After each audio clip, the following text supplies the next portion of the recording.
નમસ્કાર વિદ્યાર્થી મિત્રો, હું પ્રશાંત પંચાલ આપ સૌનું વર્લ્ડ ઇનબોક્સમાં હાર્દિક સ્વાગત કરું છું.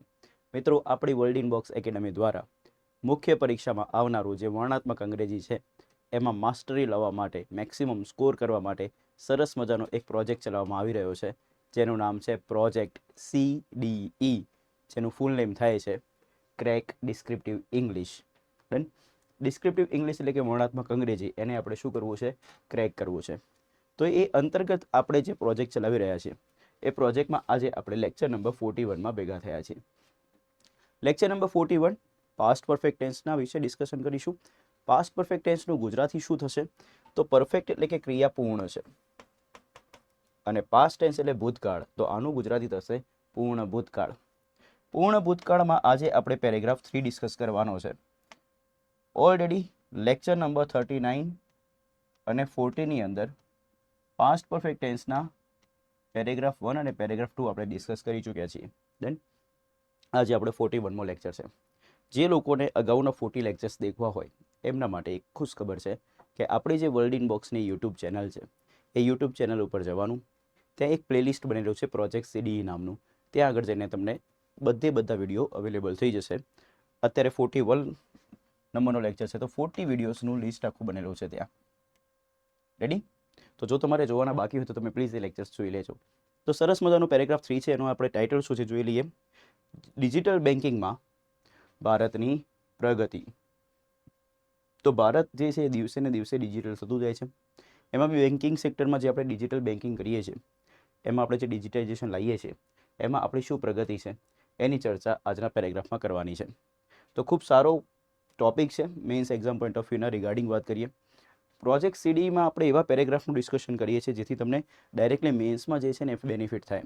પ્રોજેક્ટ CDEથી ખાલી ઇંગ્લિશ નહીં દોસ્તો, ઇંગ્લિશની સાથે સાથે તમારું કરંટ અફેર્સ, GS અને ફ્રેન્ડ્સ ગુજરાતી લેંગ્વેજ બી ઇમ્પ્રૂવ થતી હશે એવો મને પૂરેપૂરો વિશ્વાસ છે. બટ તમારે કન્ટિન્યુઅસ આ લેક્ચર્સને દેખવા પડશે, તમારે મારા કોન્ટેક્ટમાં રહેવું પડશે, પ્રોજેક્ટ CDEના કોન્ટેક્ટમાં રહેવું પડશે.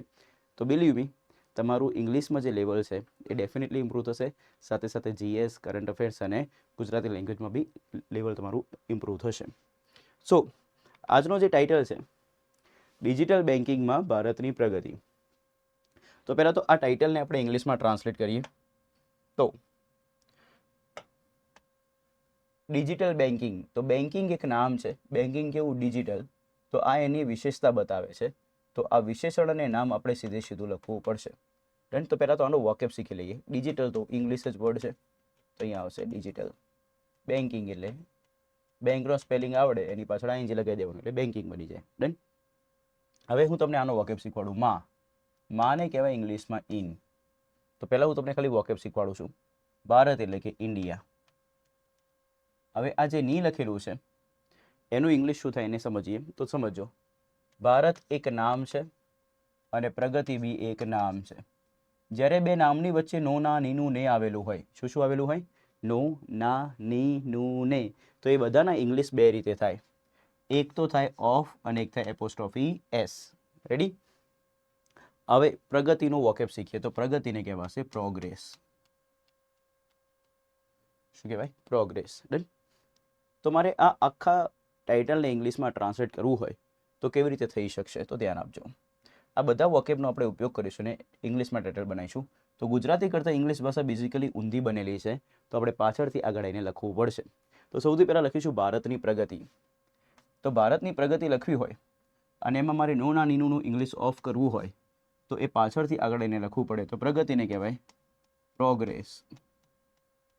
નો, ના, નીનું ઇંગ્લિશ થશે ઓફ, ભારતનું થશે ઇન્ડિયા, પ્રોગ્રેસ ઓફ ઇન્ડિયા. હવે શેમાં પ્રોગ્રેસની વાત થાય છે? તો એને લખાશે શું? ડિજિટલ બેન્કિંગમાં. તો માનું ઇંગ્લિશ ઇન અને ડિજિટલ બેન્કિંગ વિશેષણ અને નામ છે તો સીધું આવશે. તો અહીંયા બનશે ડિજિટલ બેન્કિંગ. તો આપણું આખું ટાઇટલનું ઇંગ્લિશ બન્યું progress of India in digital banking. હવે કોઈને એવું છે કે સર મારે આ નો, ના, નીનું, ને માટે ઓફ નથી લખવું, મારે એપોસ્ટ્રોફી S લખવું છે. તો રૂલ નંબર 1, જ્યારે તમે એપોસ્ટ્રોફી S થી કોઈ બી શબ્દને બનાવો છો તો એ જે શબ્દ છે નામ, નો, ના, નીનું, ને નામ, એ પાર્ટ આખો સીધો લખવામાં આવશે. એટલે એ કેસમાં રિવર્સ નહીં થાય. તો ભારતની પ્રગતિને મારે લખવું હોય એપોસ્ટ્રોફી S થી તો લખાય ઇન્ડિયાઝ પ્રોગ્રેસ. આવી રીતે બને. રેડી? માનું ઇંગ્લિશ થશે ઇન, અને ડિજિટલ બેન્કિંગ એટલે તો ડિજિટલ બેન્કિંગ. તો આ જે પેરેગ્રાફ છે એનું જે ટાઇટલ છે એને આપણે ઇંગ્લિશ લેંગ્વેજમાં બેઝિકલી બે રીતે લખી શકીએ. પહેલું, progress of India in digital banking. Second, India's progress in digital banking. Ready છે? ઓકે દોસ્તો. નાઉ ધ થિંગ ઇઝ કે સર એપોસ્ટ્રોફી એસ કોને કોને લાગે? તો એપોસ્ટ્રોફી એસ જ્યારે કોઈ વ્યક્તિનું નામ હોય, કોઈ દેશનું નામ હોય, કે કોઈ મોટી ઓર્ગેનાઇઝેશનનું નામ હોય, કોઈ સંસ્થાનું નામ હોય, ત્યારે ફ્રેન્ડ્સ જનરલી એપોસ્ટ્રોફી એસ લગાવી શકાય છે. દરેક વસ્તુ આગળ એપોસ્ટ્રોફી એસ લાગતો નથી. તો અહીંયા ઇન્ડિયા દેશનું નામ છે એટલે એપોસ્ટ્રોફી એસથી વાત દેટ મીન્સ બનાવવું હોય તો બનાવી શકાય. સો આપણું ટાઇટલ ફરીથી last time, progress of India in digital banking. એને બીજી રીતે લખવું હોય તો India's progress in digital banking. So હવે એના બેઝ ઉપર આપણી પાસે આ પેરેગ્રાફ છે. આ પેરેગ્રાફને સરસ મજાની રીતે આપણે ટ્રાન્સલેટ કરીશું દોસ્તો. ડિજિટાઇઝેશન પહેલાં ભારતીયો પેઢીઓથી રોકડ વ્યવહારો પર આધાર રાખતા હતા. રેડી? સરકારે યુપીઆઈ શરૂ થયું ત્યારથી ડિજિટલ ચૂકવણીને પ્રોત્સાહન આપ્યું હતું. બેન્કોએ ગ્રાહકોની સરળ પ્રવેશ માટે મોબાઈલ એપ્લિકેશનનો વિકસાવી હતી. ગ્રામીણ ગ્રાહકોએ શરૂઆતના રોલઆઉટ પછી ઘણા મહિનાઓ સુધી કનેક્ટિવિટી પડકારોનો સામનો કરવો પડ્યો હતો.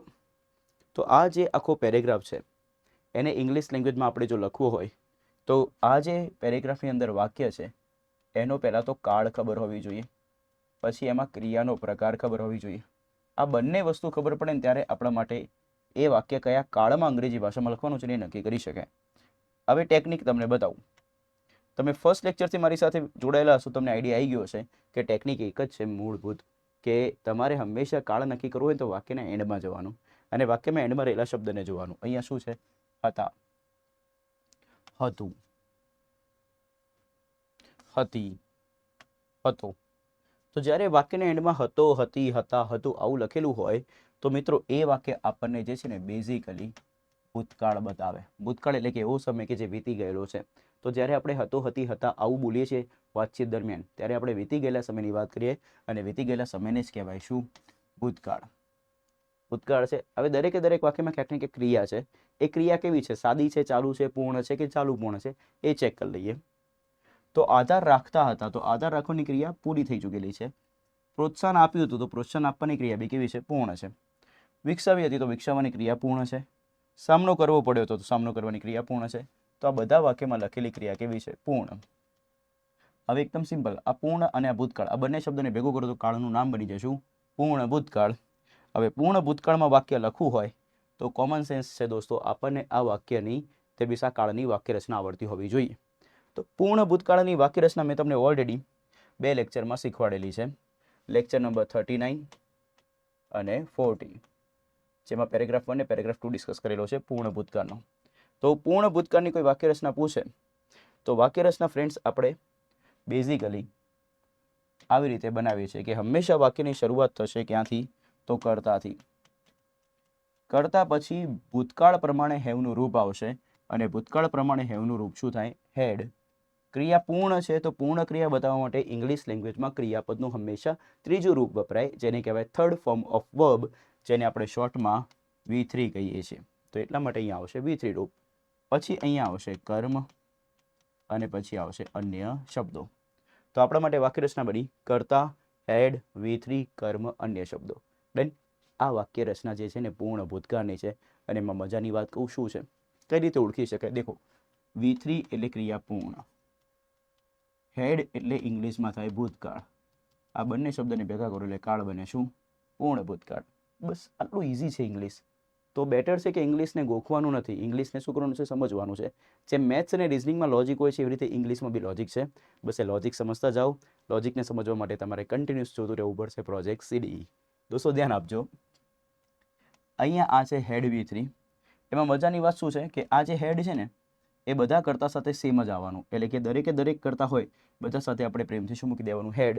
હેડ લખ્યા પછી શું મૂકવાનું? V3, પછી કર્મ અને પછી અન્ય શબ્દો, એટલે આપણું વાક્ય રેડી થઈ જશે. તો આ જે વાક્યો છે એને આપણે હવે ઇંગ્લિશ લેંગ્વેજમાં ટ્રાન્સલેટ કરવા છે. આગળ વધતા પહેલાં મેક્સિમમ આ લેક્ચરને શેર કરી દો. જે વિદ્યાર્થી મિત્રો મેન્સની એક્ઝામ આપવાના છે કે એમને ભવિષ્યમાં આપવાની કન્ફર્મ છે એ લોકો સુધી આ લેક્ચરને પહોંચાડો, જેથી કરીને એમને મેન્સમાં મેક્સિમમ ફાયદો થાય. ડિજિટાઇઝેશન પહેલાં ભારતીયો પેઢીઓથી રોકડ વ્યવહારો પર આધાર રાખતા હતા. ખૂબ સારું વાક્ય છે. આ વાક્યને આપણે ઇંગ્લિશમાં લખવાનું છે. તો સૌથી પહેલાં ભારતીયો, તો ભારતીયોને કહેવાશે દોસ્તો ઇન્ડિયન્સ. ભારતને કહેવાય ઇન્ડિયા, ભારતમાંથી શબ્દ બને ભારતીય, તો ઇન્ડિયામાંથી શબ્દ બને ઇન્ડિયન. એકથી વધુ ભારતીયો છે એટલા માટે શબ્દ આવ્યો ઇન્ડિયન્સ. આધાર રાખવો, આધાર રાખવા માટે ઇંગ્લિશમાં અલગ અલગ શબ્દ છે. એક તો આધાર રાખવા માટે શબ્દ છે કોણ? ડિપેન્ડ. બીજો એક સારો શબ્દ છે રિલાય. ડન. તો આધાર રાખવાની ક્રિયાને આપણે અહીંયા લખીશું રિલાય કરવું. ડન. રિલાયનું સ્પેલિંગ RELY. હવે ક્રિયા પૂર્ણ છે એટલા માટે આપણે એનું V3 ફોર્મ લખવું પડશે.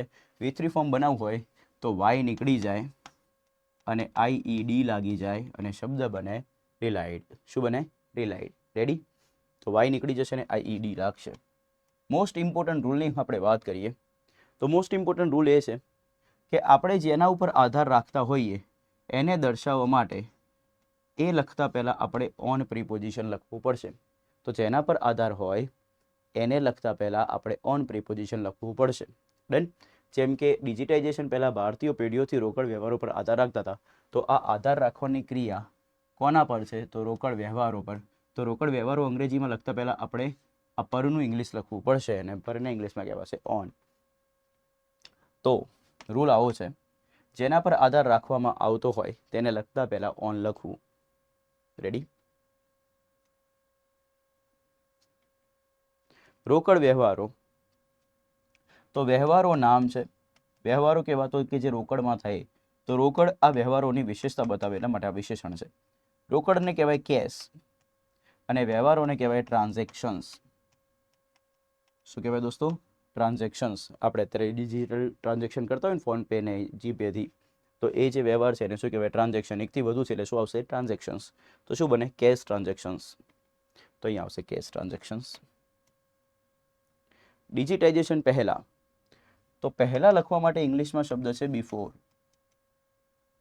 અને ડિજિટાઇઝેશન લખવું હોય તો આપણને આવડે ડિજિટાઇઝેશન. રેડી? ડિજિટલનો સ્પેલિંગ આવડતો હોય તો એ ડિજિટલમાંથી જ બનેલો શબ્દ છે શું? ડિજિટાઇઝેશન. ડન.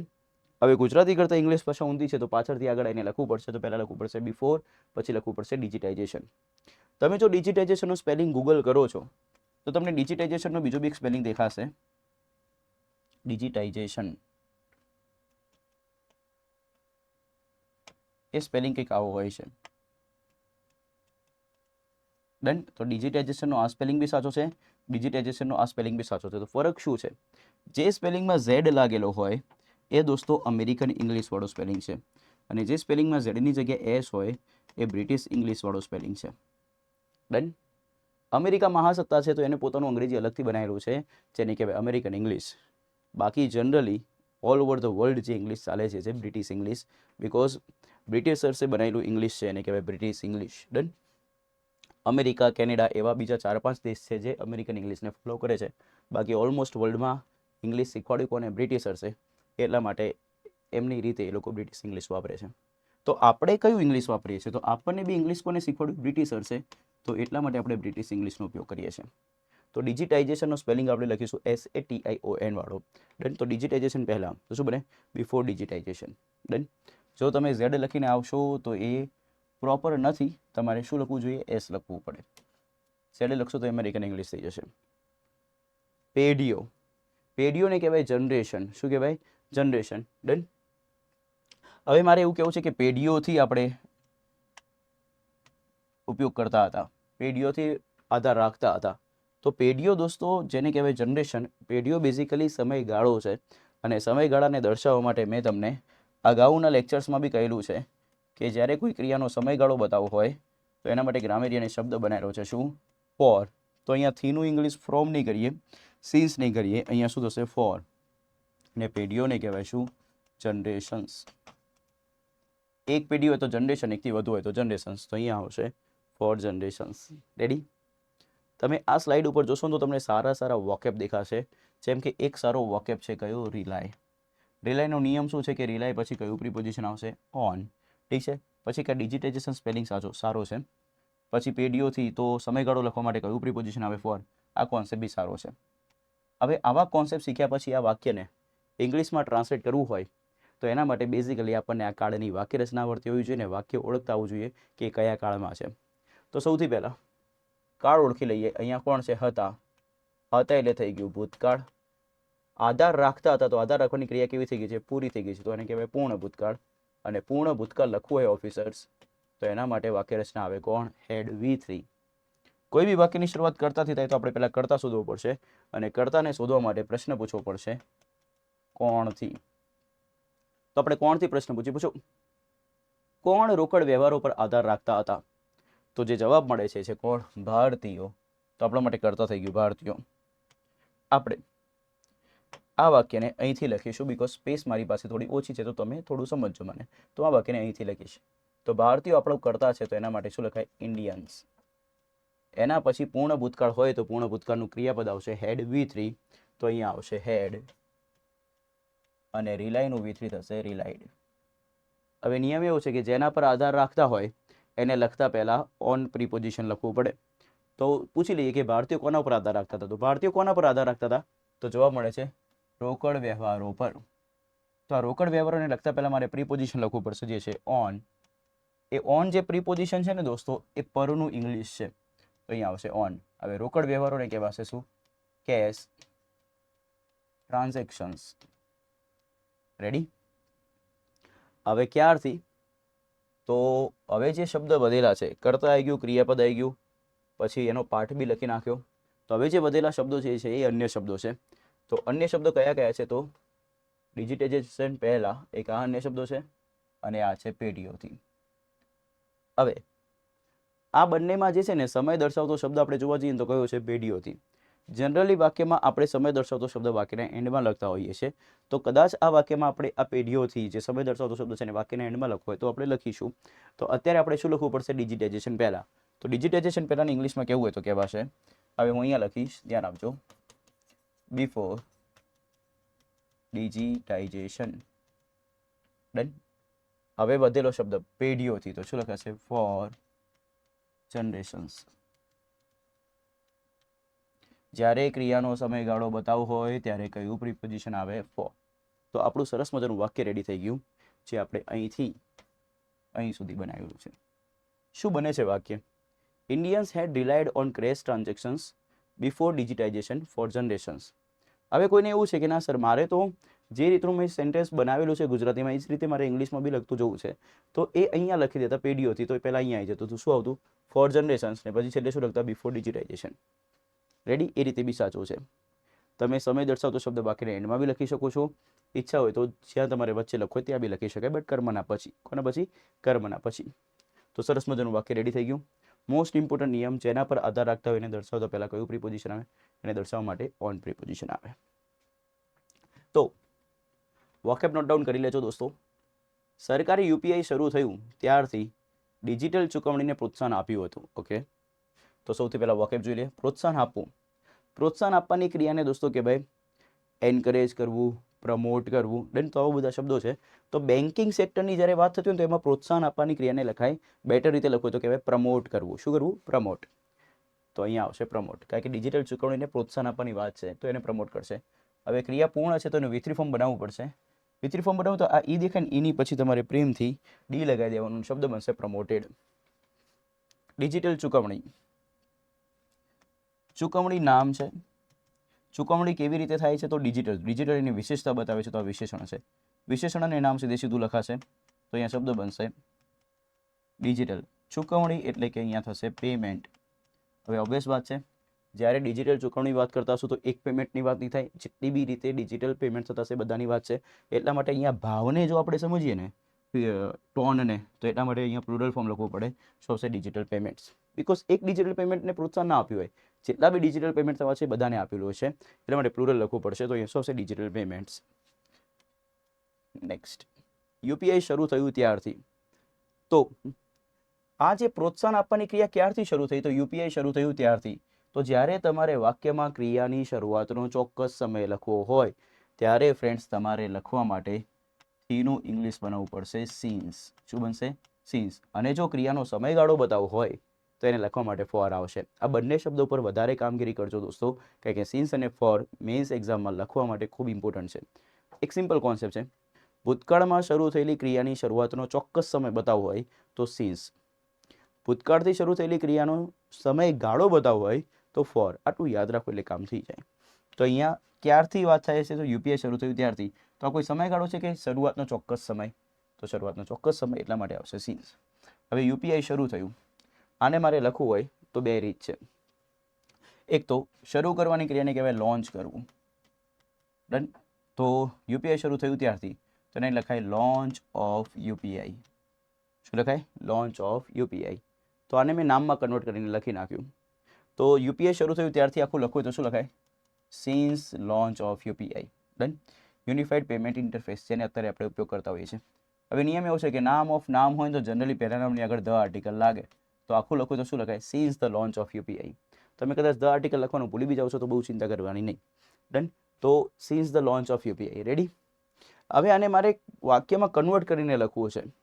તો બી ફ્રેન્ડ્સ રસ્તો છે. જો સિન્સ પછી તમારે કોઈ વાક્ય લખવું હોય, આ રૂલને મેં અગાઉ બી સમજાયેલો છે જ્યારે મેં પ્રેઝન્ટ પરફેક્ટ ટેન્સની વાત કરેલી છે ત્યારે, પૂર્ણ વર્તમાનકાળની એક દિવસ બી વાત કરેલી, એક કેસમાં બી વાત કરેલી છે. તો સિન્સ પછી જ્યારે વાક્ય લખવાનું હોય તો એ વાક્ય સાદા ભૂતકાળમાં લખાય, અને સાદા ભૂતકાળમાં કરતા પછી સાદા ભૂતકાળનું વીટું રૂપ આવે. પૂછો કોણ શરૂ થયું? યુપીઆઈ. શરૂ કરવાની ક્રિયાને શું કીધું? લોન્ચ. તો એનું વીટું ફોર્મ લખવું પડે, લોન્ચ. તો યુપીઆઈ શરૂ થયું ત્યારથી એવું લખવું છે તો થીનું ઇંગ્લિશ થશે સિન્સ. Since UPI launch. આ રીતે બી લખી શકાય. ક્લિયર? બેટર છે કે બંનેમાંથી તમને જે બી વસ્તુ યાદ આવે એ રીતે લખી નાખવાનું. તો સિન્સ પછી જો વાક્ય લખવું હોય તો વાક્ય એક જ કાળમાં આવશે. કયા કાળમાં? સાદા ભૂતકાળમાં. સાદા ભૂતકાળની વાક્ય રચના કરતા પ્લસ વીટું. અને એવું નથી લખવું તો આ રીતે બી લખી શકાય. તો મેં તમને બધા વોકેબ શીખવાડી દીધા. હવે આપણે સરસ મજાનું વાક્ય બનાવીશું. તો પહેલાં આને જોઈ લો. તો since the launch of UPI, આ જ વસ્તુ બીજી રીતે લખ્યું છે તો સિન્સ યુપીઆઈ લોન્ચ. ક્લિયર છે? ઓકે. હવે આપણે આ વાક્યને બનાવીશું. તો સૌથી પહેલાં વિડીયો પોઝ કરો અને તમે જાતે આ વાક્યને બનાવવાનો ટ્રાય કરો. કમેન્ટમાં લખીને બતાવો કે તમારાથી આ વાક્ય શું બને છે મિત્રો. ચાલો શરૂઆત કરીએ આપણે. શુભ શરૂઆત. તો સૌથી પહેલાં કર્તા. કર્તાને શોધવા માટે પ્રશ્ન પૂછીશું કોણથી. પૂછો કોણે પ્રોત્સાહન આપ્યું હતું? તો જવાબ મળે છે સરકારે. તો આપણો કર્તા થઈ ગયો સરકાર. સરકાર એટલે કે ગવર્મેન્ટ. ગવર્મેન્ટની આગળ હંમેશા કયું article? The. So the government. બીજા સ્ટેજમાં આવશે ક્રિયાપદ. તો કાળ ઓળખી લઈએ. હતું એટલે ભૂતકાળ. આપ્યું હતું તો આપવાની ક્રિયા પૂર્ણ છે, એટલા માટે શબ્દ બને પૂર્ણ ભૂતકાળ. એ પૂર્ણ ભૂતકાળની વાક્યરચના આવે હેડ V3. તો અહીંયા શબ્દ આવશે હેડ. પ્રોત્સાહન આપવાની ક્રિયાને કહેવાય પ્રમોટ કરવું. તો પ્રમોટનું V3 થશે પ્રમોટેડ. રેડી? હવે વારી આવશે કર્મની. કર્મને શોધવા માટે પ્રશ્ન પૂછીશું શું અથવા કોનેથી. પૂછો સરકારે કોને પ્રોત્સાહન આપ્યું હતું? તો જવાબ મળે છે ડિજિટલ ચૂકવણીને. તો આ આપણો કર્મ થઈ ગયો. તો કર્મના એન્ડમાં નો ના નીનું ને છે? હા છે. તો નિયમ પ્રમાણે જઈએ તો તમને યાદ હશે કે જ્યારે આપણને કર્મ મળે અને કર્મના એન્ડમાં નો ના નીનું ને હોય તો એને લખવામાં આવતું નથી, એ નીકળી જાય છે. તો આપણે ખાલી લખવાનું શું રહ્યું? ડિજિટલ ચૂકવણી. તો ડિજિટલ ચૂકવણીને આપણે કહીશું ડિજિટલ પેમેન્ટ્સ. અહીંયા એકથી વધુ ચૂકવણીની વાત છે એટલા માટે પેમેન્ટ્સ લખવામાં આવશે. હવે બાકીના વધેલા શબ્દો, અન્ય શબ્દો યુપીઆઈ શરૂ થયું ત્યારથી તેને લખવું તો લખાય since the launch of UPI. Clear છે? યુપીઆઈનું ફૂલ ફોર્મ ના ખબર હોય તો કહી દઉં, યુનિફાઈડ પેમેન્ટ ઇન્ટરફેસ. ડન?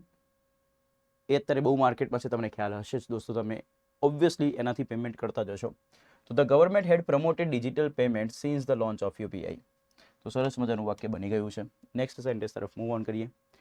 બેંકોએ ગ્રાહકોની સરળ પ્રવેશ માટે મોબાઈલ એપ્લિકેશનો વિકસાવી હતી. તો આ વાક્યને હવે આપણે બનાવીશું. તો ધ્યાનથી દેખજો. વોકેબ. વિકસાવવું. કોઈ બી વસ્તુને વિકસાવવાની ક્રિયાને કહેવાય ડેવલપ કરવું. શું કરવું? ડેવલપ. અહીંયા વિકસાવી હતી તો વિકસાવવાની ક્રિયા પૂર્ણ છે. પૂર્ણ ક્રિયા માટે ક્રિયાપદનું V3 રૂપ લખવું પડે અને V3 ફોર્મ બનશે.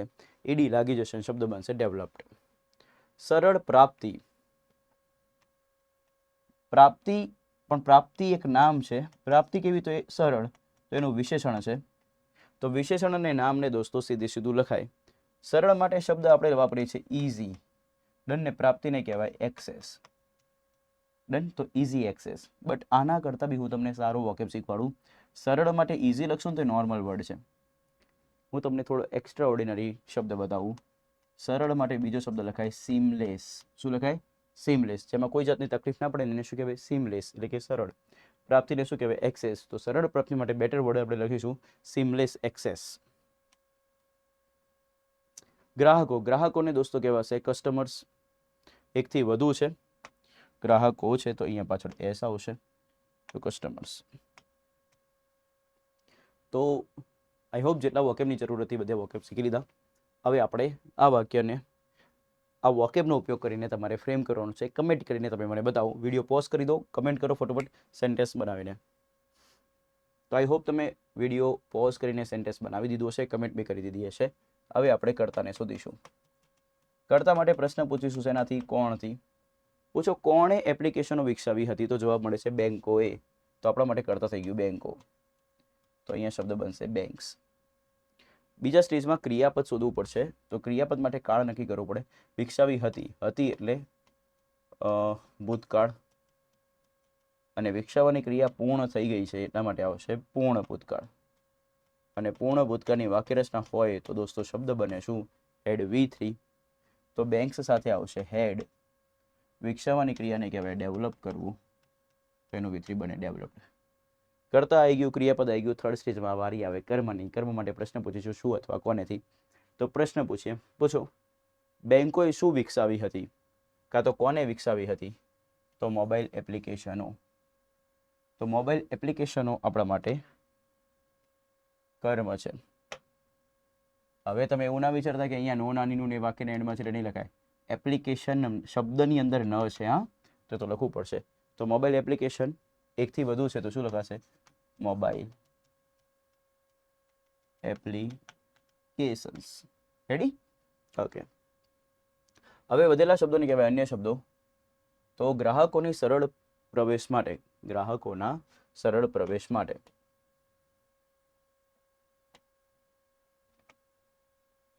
તો અહીંયા પ્રાપ્તિ નથી, અહીંયા પ્રવેશ છે. તો પ્રાપ્તિની જગ્યાએ આપણે કરી દઈએ પ્રવેશ. પ્રવેશ બી એક પ્રકારનો શું થશે? એક્સેસ થશે. તો સરળ પ્રવેશ એટલે કે સીમલેસ એક્સેસ. ડન. તો હવે આપણે લખવું હોય તો કઈ રીતે લખાશે? તો દેખો, જ્યારે કોઈની માટે કોઈ વસ્તુની વાત થતી હોય તો માટે શબ્દ આવે ફોર. માટેનું ઇંગ્લિશ શું થશે? ફોર. ડન. તો અહીંયા લખાશે ફોર. ગુજરાતી કરતાં ઇંગ્લિશ ભાષા ઊંધી છે તો અન્ય શબ્દોને પાછળથી આગળ આવીને લખવું પડે. તો માટેનું ઇંગ્લિશ થઈ ગયું ફોર. સરળ પ્રવેશને કહેવાશે સીમલેસ એક્સેસ. શું લખાય? Seamless access. કોની સરળ પ્રાપ્તિ? સરળ પ્રવેશ માટે તો ગ્રાહકોની. તો હવે તમને રૂલ બતાવું. આ ગ્રાહકો એક નામ છે. સરળ પ્રવેશમાં પ્રવેશ એક નામ છે અને વચ્ચે આવી ગયું ની. તો નામ અને વચ્ચે નો નાનીનું ને ફરીથી નામ આવે તો આ નો નાનીનું એનું ઇંગ્લિશ ઓફ બી થાય ને એપોસ્ટ્રોફી એસ બી થાય. આપણે અત્યારે ઓફથી લખવું છે. ઓફથી લખવું હોય તો રિવર્સ કરીને લખવું પડે. તો પહેલાં સરળ પ્રવેશ લખવો પડે તો આપણે લખી દીધું સીમલેસ એક્સેસ. નો નાનીનું ઇંગ્લિશ આપણે કરી દઈશું શું? ઓફ. અને ગ્રાહકોનું ઇંગ્લિશ થશે કસ્ટમર્સ. રેડી? તો શું બને આખું વાક્ય? તો banks had developed mobile applications for seamless access of customers. Ready છે? તો આઈ હોપ આમાં ખૂબ સારો એક કોન્સેપ્ટ હતો. કોન્સેપ્ટ શું હતો? કે નામ નો નાનીનું ને ફરીથી પાછું નામ આવે તો એમાં નો નાનીનું ઇંગ્લિશ શું થાય? ઓફ થાય. ડન. માટે પ્રીપોઝિશન કયું આવે? ફોર. એટલા માટે આખું વાક્ય આવી રીતે બન્યું છે, જે તમને ખ્યાલ આવી ગયો હશે. નેક્સ્ટ સેન્ટેન્સ તરફ મૂવ ઓન કરીએ દોસ્તો. ગ્રામીણ ગ્રાહકોએ શરૂઆતના રોલઆઉટ પછી ઘણા મહિનાઓ સુધી કનેક્ટિવિટી પડકારોનો સામનો કરવો પડ્યો હતો. ઓકે, તો વાકેબ શીખીશું. ગ્રામીણ ગ્રાહકો. તો ગ્રાહકો નામ છે. ગ્રાહકો ક્યાંના? તો ગ્રામ્ય વિસ્તારમાં રહેતા, એટલે કે ગ્રામીણ. તો આ ગ્રામીણ એની વિશેષતા બતાવે. વિશેષણ અને નામ સીધું લખાશે. ગ્રામીણને કહેવાય રૂરલ. ગ્રાહકોને કહેવાય કસ્ટમર્સ. તો ગ્રામીણ ગ્રાહકોને શું કહેવાય? Rural customers. રેડી? નેક્સ્ટ વાક્ય. સામનો કરવો. તો સામનો કરવાની ક્રિયાને કહેવાય દોસ્તો ફેસ કરવું. અગાઉના લેક્ચરમાં બી આવેલું છે. ઠીક છે? એનું V3 ફોર્મ બનશે ઈડી લાગશે અને ફેસ્ડ બની જશે. કનેક્ટિવિટી પડકારો. તો પડકારો નામ છે. પડકારો કોના? કનેક્ટિવિટીના. તો એનું વિશેષણ છે. વિશેષણ અને નામ કેવી રીતે? સીધે સીધું. તો કનેક્ટ કરવું, આપણે વાઈફાઈ કનેક્ટ કરતા હોઈએ ને તો કનેક્ટ તો શબ્દ આવડે. હવે કનેક્ટિવિટી બનાવવું છે તો અહીંયા આઈ લગાવી દેવાનું, VITY બનાવી દેવાનું, એટલે બની જાય શું? કનેક્ટિવિટી. કનેક્ટિવિટી. પડકાર એક હોય તો એને કહેવાય ચેલેન્જ. અહીંયા એકથી વધુ છે એટલે શબ્દ બનશે શું? ચેલેન્જીસ. ચેલેન્જના સ્પેલિંગમાં અહીંયા ઈ આવશે, એવું ખાસ ધ્યાન રાખજો. તો કનેક્ટિવિટી ચેલેન્જીસ, તો કનેક્ટિવિટી પડકારો. રેડી છે? ઓકે. Connectivity challenges. ઘણા મહિનાઓ સુધી. તો દોસ્તો અહીંયા ઘણા મહિનાઓ જે છે ને એ પડકારોનો સામનો કરવાની ક્રિયાનો શું બતાવે છે? સમયગાળો. સમયગાળો બતાવે એ કેસમાં સુધીને ઇંગ્લિશમાં લખાય ફોર. અને ઘણા મહિનાઓને લખવું હોય તો મહિનાઓ નામ છે. મહિનાઓ કેટલા? ઘણા. તો એની વિશેષતા બતાવે. તો વિશેષણ અને નામ કેવું આવે? સીધે સીધું. તો ઘણા મહિનાઓને ઇંગ્લિશમાં લખાશે મેની મંથ્સ. હવે ગુજરાતી કરતાં ઇંગ્લિશ ઊંધું બનેલું છે તો પાછળથી આગળ આવવું પડશે, તો પહેલાં સુધી લખવું પડે. સુધીને શું કહેવાય? ફોર. ઘણા મહિનાઓ વિશેષણ અને નામ છે તો સીધે સીધું તો મેની મંથ્સ. તો શું બને? Four many months. તો શબ્દ બનશે ફોર મેની મંથ્સ. મહિનાઓ છે, અહીંયા યર્સ નહીં આવે. મહિનાઓ માટે શબ્દ બનશે ફ્રેન્ડ્સ મંથ્સ. રેડી? તો ફોર મેની મંથ્સ. શરૂઆતના રોલ આઉટ. તો શરૂઆતના રોલ આઉટને કહેવાય રોલ આઉટ. એક નામ છે. રોલ આઉટ ક્યાંનું? શરૂઆતનું. તો એનું વિશેષણ છે. વિશેષતા બતાવે. તો વિશેષણ અને નામ સીધે સીધું આવશે. શરૂઆતના રોલ આઉટને લખો તો એના માટે શબ્દ બને ઇનિશિયલ રોલ આઉટ. કોઈ બી વસ્તુની શરૂઆત કરવી ને એના માટે શબ્દ આવે ઇનિશિએટ કરવું. શું કરવું? ઇનિશિએટ. તો આ શરૂઆત જે છે ને એ ક્રિયાપદ છે. શરૂઆત કરવી, ઇનિશિએટ કરવું. પણ આ જ શરૂઆત જ્યારે વિશેષણ બને ત્યારે ઇનિશિએટ પરથી શબ્દ બને ઇનિશિયલ. એટલા માટે આ વિશેષણનો શબ્દ બને શું? ઇનિશિયલ. રોલ આઉટનો સ્પેલિંગ ખાસ શીખજો. ROLL. આઉટનો તો આવડતો જ હોય, OUT. તો શરૂઆતનો રોલ આઉટ એટલે કે ઇનિશિયલ રોલ આઉટ. પછીને ઇંગ્લિશમાં કહેવાય આફ્ટર. સિમ્પલ છે. તો આ બધા વોકેબ આપણે શીખી લીધા. Now friends, use this vocabs and frame this sentence and comment. તો આઈ હોપ તમે વાક્યને કમેન્ટ કરી દીધું હશે બનાવીને. તો હવે આપણે સરસ મજાનું વાક્ય બનાવીએ. તો સૌથી પહેલાં આપણે કર્તાને શોધીશું. કર્તા માટે પ્રશ્ન પૂછવો પડશે. શેનાથી? કોણથી. તો કોણથી પ્રશ્ન પૂછો મિત્રો. પૂછો કોણે પડકારોનો સામનો કરવો પડ્યો હતો? તો ફ્રેન્ડ્સ જવાબ મળે છે ગ્રામીણ ગ્રાહકોએ. તો આપણો કર્તા છે. ગ્રામીણ ગ્રાહકોને લખાશે, અહીંયા આપણે લખીએ છીએ રૂરલ કસ્ટમર્સ. મને એવું લાગે છે કે મને કદાચ જગ્યા ઓછી પડશે તો આપણે અહીંથી લખવાની શરૂઆત કરીએ. Rural customers. બીજા સ્ટેજમાં લખવું પડે ક્રિયાપદ. તો ક્રિયાપદ માટે પહેલાં હતો લખ્યું એટલે ભૂતકાળ છે. સામનો કરવો પડ્યો હતો તો ભૂતકાળમાં ક્રિયા કેવી છે? પૂર્ણ છે. તો એના માટે લખાય પૂર્ણ ભૂતકાળ. અને પૂર્ણ ભૂતકાળની વાક્યરચના બને હેડ V3. તો અહીંયા શબ્દ આવે હેડ V3. તો અહીંયા આપણે લખીશું હેડ. સામનો કરવાની ક્રિયાને કહેવાય ફેસ. એનું V3 બને ફેસ્ટ. ડન. તો રૂરલ કસ્ટમર્સ હેડ ફેસ્ટ. હવે કર્મની વારી આવશે. કર્મ માટે પ્રશ્ન પૂછવો પડશે. શું અથવા કોનેથી? પૂછો ગ્રામીણ ગ્રાહકોએ કોનો સામનો કરવો પડ્યો હતો? તો જવાબ મળે છે કનેક્ટિવિટી પડકારોનો. તો આ જે પાર્ટ છે ઓફિસર્સ, કનેક્ટિવિટી પડકારોનો, તો આ આપણા માટે કર્મ છે. હવે નિયમ પ્રમાણે આગળ વધીએ તો કર્મના એન્ડમાં નોનાનીનું ને આવેલું હોય તો એને લખવામાં આવતો નથી. તો કનેક્ટિવિટી પડકારોનું ઇંગ્લિશ થશે. હવે આપણે અહીંયા જગ્યા છે તો અહીંયા લખીશું કનેક્ટિવિટી challenges. રેડી? તો rural customers had faced connectivity challenges. હવે વધેલા શબ્દોને કહેવામાં આવશે અન્ય શબ્દો. તો વધેલા શબ્દો જે છે એ કયા કયા છે એને જોઈ લઈએ. તો શરૂઆતના રોલ આઉટ પછી ઘણા મહિનાઓ સુધી. તો આને મારે લખવું હોય તો આપણે પાછળથી આગળ એને લખવું પડશે, બીકોઝ ગુજરાતી કરતાં ઇંગ્લિશ લેંગ્વેજ ઊંધી બનેલી છે. તો ઘણા મહિનાઓ સુધી લખવું હોય તો એના માટે શબ્દ બને ફોર મેની months. પછી શું લખ્યું છે? શરૂઆતના રોલ આઉટ પછી. પછીને ઇંગ્લિશમાં કહેવાય આફ્ટર.